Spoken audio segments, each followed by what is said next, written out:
Well, hello again out there, Star Wars family. Galaxy 67 here, coming at you with another video. This time around, it's going to be a small review along with some customs. So let's get started, shall we? Well, first of all, here's the ship.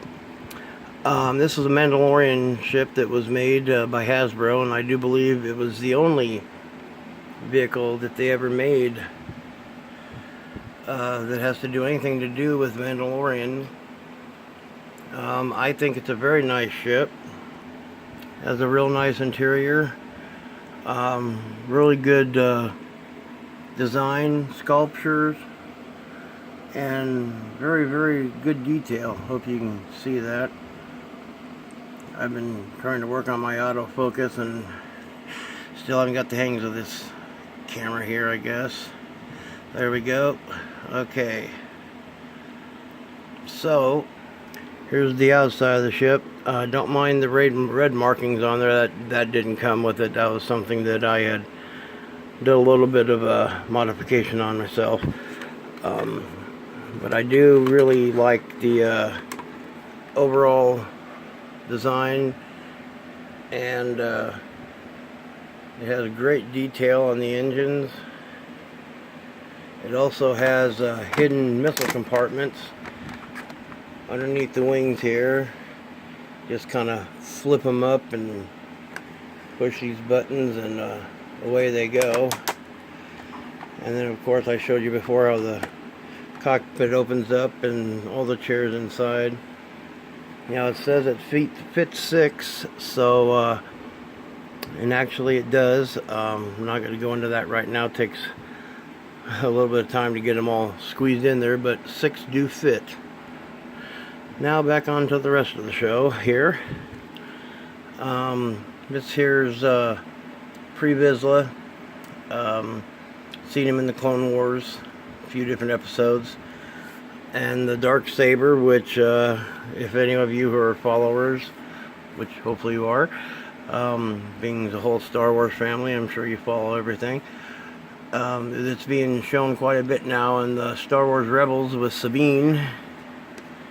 And he was leader of the Death Watch and quite an upraiser in the Clone Wars. Wanted to take control of Mandalore, and of course, if you all watched the series, it didn't quite come to what he had foreseen, but he had quite a few followers.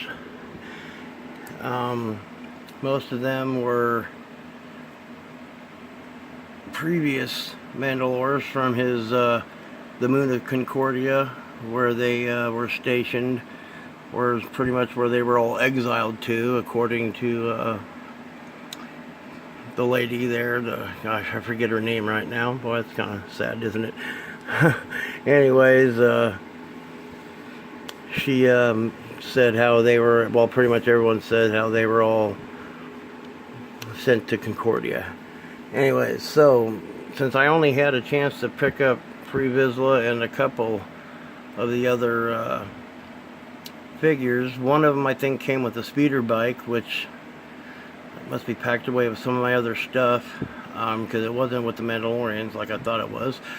And then I have one left of the Siege of Mandalore battle pack that came with, I believe, 4 others. So I customized a few of my own. I do believe that most of these bases were either a Jango Fett or a Boba Fett. I think this was one of those little, gimmick ones that you push the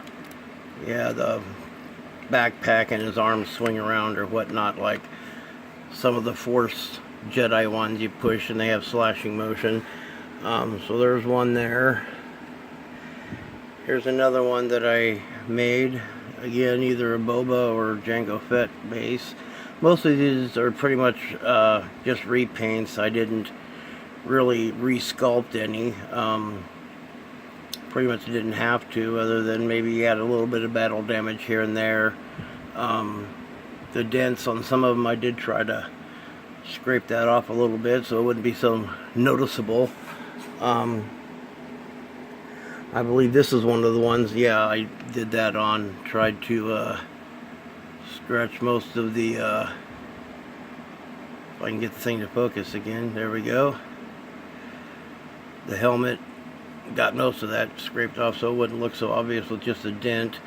Now, if in the end of season 5 they switched allegiance when Darth Maul actually defeated Free Vizsla in a one-on-one combat,